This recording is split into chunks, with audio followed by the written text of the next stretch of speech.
Kita disebut makhluk mati. Nah, adik-adik, kita akan belajar tentang sistem pernapasan pada manusia. Kalau pada pembelajaran sebelumnya kita sudah belajar sistem pernapasan pada hewan, kali ini kita akan belajar sistem pernapasan pada manusia. Nah, adik-adik lihat ilustrasi pernapasan pada manusia. Dari gambar ini kita sudah tahu bahwa manusia itu bernafas menggunakan hidungnya dan menggunakan paru-parunya. Manusia bernapas itu untuk memasukkan udara ke dalam tubuh. Nah, udara itu harus mengandung oksigen. Oksigen itu dibutuhkan untuk mendapatkan energi dari makanan, adik-adik. Energi itu untuk menggerakkan semua proses kehidupan yang sangat penting pada tubuh. Organ pernapasan manusia itu terdiri dari hidung, faring, laring, trakea, bronkus, bronkiolus, dan paru-paru atau alveolus. Nah, adik-adik, ini adalah gambar organ pernapasan pada manusia. Tadi ada hidung, faring, laring, trakea, bronkus, bronkiolus, dan alveolus. Pertama yang akan kita pelajari adalah hidung. Nah, udara akan masuk melalui lubang hidung ke dalam rongga hidung, adik-adik. Nah, di dalam rongga hidung itu akan terdapat rambut-rambut pendek dan tebal untuk menyaring dan menangkap kotoran yang masuk bersama udara. Jadi kalau kalian lihat nih, di hidung kalian itu kan ada rambut-rambutnya, adik-adik. Nah, itu untuk menyaring atau menangkap kotoran yang masuk bersama udara. Nah, biasanya ya adik-adik ya, di lubang hidung kita itu kan ada upil. Nah, upil itu tuh adalah kotoran yang tertangkap di lubang hidung kita ya, yang tertangkap oleh rambut-rambut pendek yang ada di lubang hidung kita. Jadi itu adalah kotoran udara yang menumpuk. Nah, selain disaring, udara yang masuk ini dilembabkan oleh selaput hidung. Jadi di sini nanti udara itu akan menyesuaikan kelembabannya dengan rongga hidung kita. Berikutnya adalah faring. Nah, ini ya adik-adik ya, faring. Nah, apa ini faring? Nah, faring ini merupakan persimpangan antara saluran pernapasan pada bagian depan dan saluran pencernaan pada bagian belakang. Jadi kan hidung itu dekat dengan mulut. Mulut itu kan untuk makan, adik-adik. Nah, di sini ada persimpangan antara saluran pernapasan dan saluran pencernaan. Itu disebut dengan faring.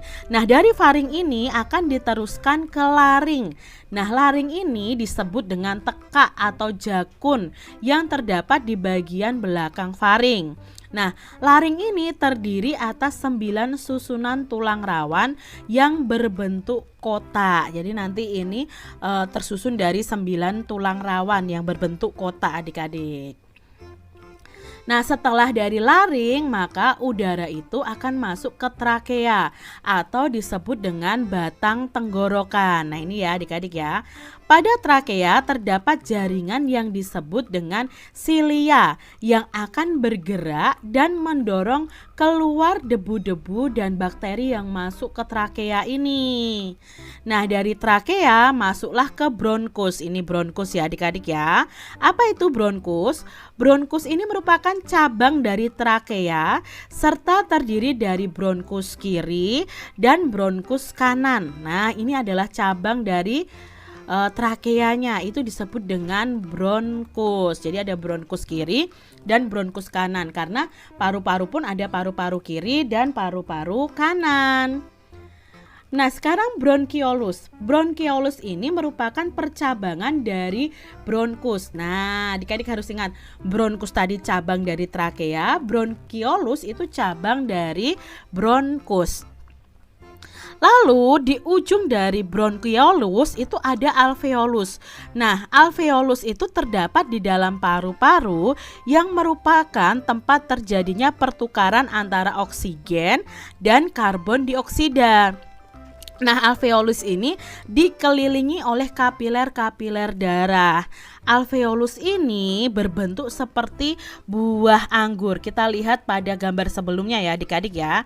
Nah, ini. Jadi di sini ini alveolus ya. Ini bronkus, lalu bercabang jadi bronchiolus yang bercabang-cabang ini, lalu ujungnya itu ada alveolus yang bentuknya seperti buah anggur, adik-adik, yang banyak ya.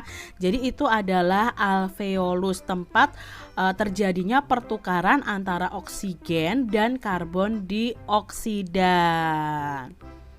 Nah, udara itu masuk ke dalam tubuh melalui lubang hidung ya. Ini ya, melalui lubang hidung, lalu masuk ke dalam batang tenggorokan.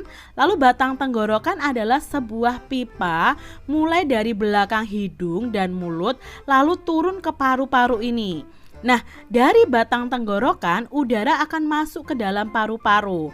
Di dalam paru-paru ini oksigen akan terserap ke dalam pembuluh darah halus. Lalu sebaliknya, karbon dioksida dari pembuluh darah akan masuk ke dalam paru-paru dan selanjutnya akan dibuang keluar saat kita itu menghembuskan nafas kita. Nah, ketika kita menghembuskan nafas kita itu kita mengeluarkan karbon dioksida. Karena itu adalah sisa pembakaran dari tubuh kita.